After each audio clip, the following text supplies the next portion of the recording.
विद्यार्थी मित्रांनो, एका नवीन व्हिडिओमध्ये आपले पुन्हा एकदा स्वागत आहे। आजच्या या व्हिडिओच्या माध्यमातून आपण मराठी भाषेसंदर्भात काही प्रश्न पाहणार आहोत। पेपर 1 व पेपर 2 साठी यातले बहुतेक प्रश्न जे आहेत ते पूर्वी विचारले गेलेले आहेत 2016 किंवा 2018च्या टीएटीच्या परीक्षेमध्ये। तर चला व्हिडिओ सुरू करूया। व्हिडिओ सुरू करण्या अगोदर आपण जर आमच्या चॅनलवर नवीन असाल तर चॅनलला सबस्क्राइब करा, साइडचे जे बेल आयकॉन आहे त्याला देखील प्रेस करा, जेणेकरून आपल्याला अशाच प्रकारचे व्हिडिओ वेळेवर पाहायला मिळणार। डिस्क्रिप्शनमध्ये आमच्या टेलिग्राम आणि व्हॉट्सअप ग्रुपची लिंक दिलेली आहे, तिथे जाऊन आपण आमच्या टेलिग्राम आणि व्हॉट्सअप ग्रुपला सुद्धा जॉईन करू शकता। हे PDF तिथे अपलोड केलेली असते। तर व्हिडिओला लाईक करा। पाहूया प्रश्न क्रमांक 1। प्रश्न क्रमांक 1 येथे विचारलेला आहे। 2016च्या परीक्षेमध्ये सुद्धा हा प्रश्न विचारण्यात आला होता की मी आंबे आणून आडी घालून ठेवलेत या वाक्याचा काळ ओळखा। हे बघा, मी आंबे आणून आडी घालून ठेवलेत या वाक्याचे आपल्याला काळ ओळखायचा आहे। 4 पर्याय आपल्याला इथे दिलेले आहे। पूर्ण वर्तमान काळ, अपूर्ण वर्तमान, अपूर्ण भूतकाळ, रीती भविष्यकाळ किंवा अपूर्ण वर्तमान काळ। आणि योग्य जे उत्तर असेल ते असेल ऑप्शन क्रमांक 1 म्हणजेच पूर्ण वर्तमान काळ। कारण मी आंबे आणून आडी घालून ठेवलेत। यानंतर पाहूया पुढचा प्रश्न। प्रश्न क्रमांक 2 येथे दिलेला आहे की आपले डावपेच आपल्यावरच उलटणे या अर्थाची म्हण ओळखा। हे बघा, एक म्हण इथे आपल्याला दिलेली आहे आणि त्याचे आपल्याला योग्य पर्याय इथे शोधायचा आहे। 4 पर्याय आपल्याला इथे दिलेले आहे। पाहिले पाडे 55, मुकी गाय फटके खाय, गुरुची विद्या गुरुस फळली किंवा इकडे आड तिकडे विहीर। तर योग्य जे उत्तर असेल ते असेल पर्याय क्रमांक 3 म्हणजेच गुरुची विद्या गुरुस फळली। यानंतर प्रश्न क्रमांक 3 येथे प्रश्न क्रमांक 3 विचारलेला आहे की उपसर्ग घटित शब्द ओळखा। हे बघा, आपल्याला इथे उपसर्ग घटित शब्द ओळखायचा आहे आणि योग्य उत्तर असेल ते असेल पर्याय क्रमांक 1 म्हणजेच कुसंगती। हे जे आहे ते आपला संगतीला उपसर्ग इथे लागलेला आहे। यानंतर पाहूया प्रश्न क्रमांक 4।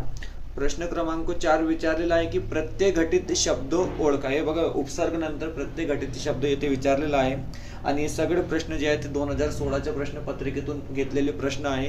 प्रश्न असा आहे की प्रत्यय घटित शब्द ओळखा। 4 पर्याय आपल्याला इथे दिलेला आहे की ऐन वेळा, पर्याय क्रमांक 2 निराकार, पडसाद किंवा पर्याय क्रमांक 4 दिमाखदार। आणि योग्य जे उत्तर असेल ते असेल पर्याय क्रमांक 4 म्हणजेच दिमाखदार।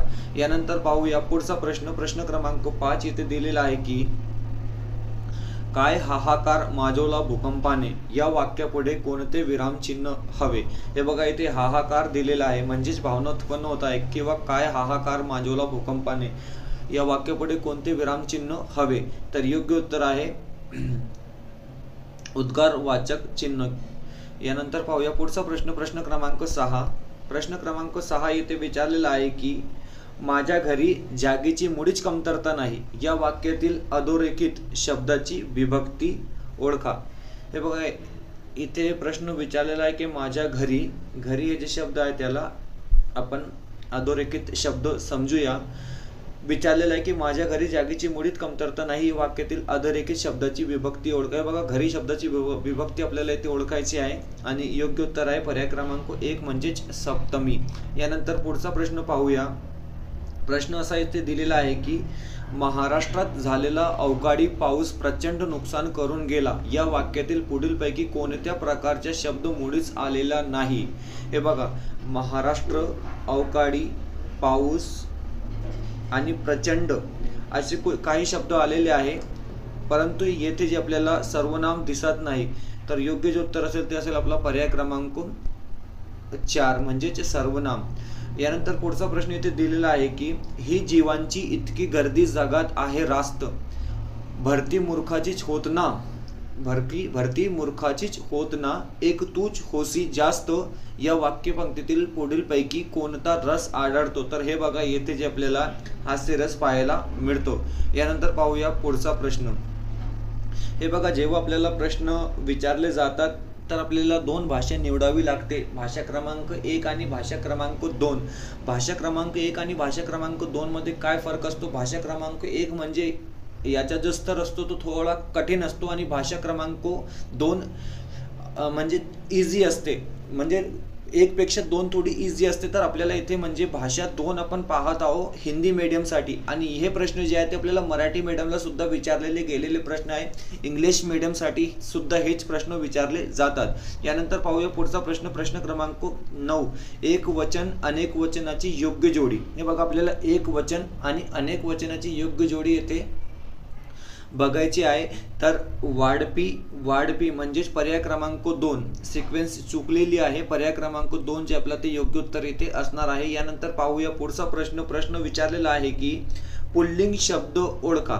हे बघा आपल्याला इथे पुल्लिंग शब्द ओळखायचा आहे आणि योग्य उत्तर आहे पर्याय क्रमांक 4 म्हणजेच रहाट. यानंतर पाहूया पुढचा प्रश्न, प्रश्न क्रमांक 11. प्रश्न क्रमांक 11 येथे विचारलेला आहे की हर्षाच्या कानात वारे शिरले या वाक्यातील प्रयोग ओळखा. ते हे बघा आपल्याला इथे प्रयोग ओळखायचा आहे. वाक्य आहे की हर्षाच्या कानात वारे शिरले आणि योग्य उत्तर आहे कर्मणी प्रयोग. कोणता प्रयोग आहे तर कर्मणी प्रयोग हे आहे. यानंतर पुढचा प्रश्न पाहूया, प्रश्न क्रमांक 12. प्रश्न क्रमांक 12 येथे विचारलेला आहे की खालील शब्दातून जहाल शब्दासाठी पर्यायी शब्द द्या. तर जहालसाठी जे पर्यायी शब्द आहेत ते आहे उग्र. यानंतर पाहूया पुढचा प्रश्न, प्रश्न क्रमांक 13. प्रश्न क्रमांक 13 येथे विचारलेला आहे की विद्यार्थ्यांनी प्रार्थना म्हणावी या वाक्याचा प्रकार ओळखा. हे बघा विद्यार्थ्यांनी प्रार्थना म्हणावी म्हणजेच विद्यार्थी वाक्य हे होत आहे. यानंतर पाहूया पुढचा प्रश्न, प्रश्न क्रमांक 14. अतिशय सोपा हा प्रश्न येथे विचारलेला आहे. व्हिडिओ आवडत असेल तर प्लीज व्हिडिओला लाईक करा. चॅनलवर नवीन असाल तर प्लीज चॅनलला सबस्क्राईब करा. डिस्क्रिप्शनमध्ये आमच्या टेलिग्राम आणि व्हॉट्सअप ग्रुपची लिंक सुद्धा दिलेली आहे. तिथे जाऊन आपण आमच्या टेलिग्राम आणि व्हॉट्सअप ग्रुपला सुद्धा जॉईन करू शकतात. मातृभाषा ही कशाची भाषा म्हणली जाते. तर हे बघा मातृभाषा हे नेहमी हृदयाची भाषा म्हणली जाते, ते कोणतीही भाषा असो. प्रश्न क्रमांक 15. दृकश्रव्य साधनाद्वारे अध्यापनात कोणत्या एका महत्त्व साधनांचा उपयोग करतात. हे बघा दृकश्रव्य म्हणजे पाहणे आणि ऐकणे सुद्धा याला आपण दृकश्रव्य साधने म्हणतो. तर टेप रेकॉर्डर फक्त आपण ऐकत असतो, रेडिओ सुद्धा आपण ऐकत असतो, परंतु दूरदर्शन जे आहे ते आपण ऐकतो पण आणि पाहू सुद्धा शकतो. यानंतर पाहूया पुढचा प्रश्न, प्रश्न क्रमांक 16. प्रश्न क्रमांक 16 येथे दिलेला आहे की कोणती अध्यापन पद्धती ही उत्तम विद्यार्थी अध्यापन पद्धती आहे. हे बघा कोणती अध्यापन पद्धती हे उत्तम विद्यार्थी अध्यापन पद्धती आहे. तर चर्चा पद्धती हे उत्तम विद्यार्थी अध्यापन पद्धती म्हटली जाते. यानंतर पाहूया प्रश्न क्रमांक 17. प्रश्न क्रमांक 17 येथे दिलेला आहे की अध्यापन पद्धतीच्या पहिला शोधकर्ता पुरस्कर्ता कोणास म्हणतात. तर हे बघा हॉबर्ट याला आपण पहिला पुरस्कर्ता किंवा शोधकर्ता म्हणतो. यानंतर पाहूया पुढचा प्रश्न, प्रश्न क्रमांक 18. प्रश्न क्रमांक 18 येथे विचारलेला आहे की अध्यापन पद्धतीत विषय प्रतिपादन आणि हेतुकथन यास जोडणारी बाब कोणती आहे. हे बघा अध्यापन पद्धतीत विषय प्रतिपादन आणि हेतुकथन यांना जोडणारी बाब म्हणजेच प्रस्तावना असते. यानंतर पाहूया पुढचा प्रश्न.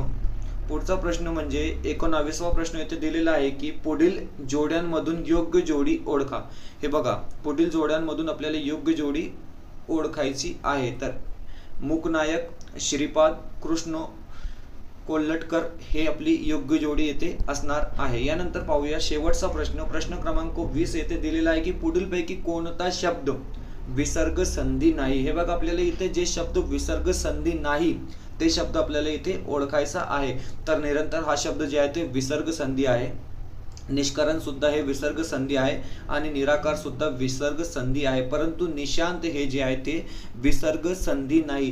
तर अशा प्रकारे आज आपण एकूण 20 प्रश्न पाहिले. हे आपला व्हिडिओ क्रमांक 3 आहे. यापूर्वी 2 व्हिडिओ आपण अपलोड केलेले आहे फक्त आणि फक्त महाराष्ट्र शिक्षक पात्रता परीक्षेसाठी. हिंदी मीडियम, इतिहास आणि भूगोलसाठी ऑलरेडी आपण काही व्हिडिओ जे आपले यूट्यूब चॅनलमध्ये टाकलेले आहे ते तुम्ही बघा, अपलोड केलेले आहे ते तुम्ही बघा.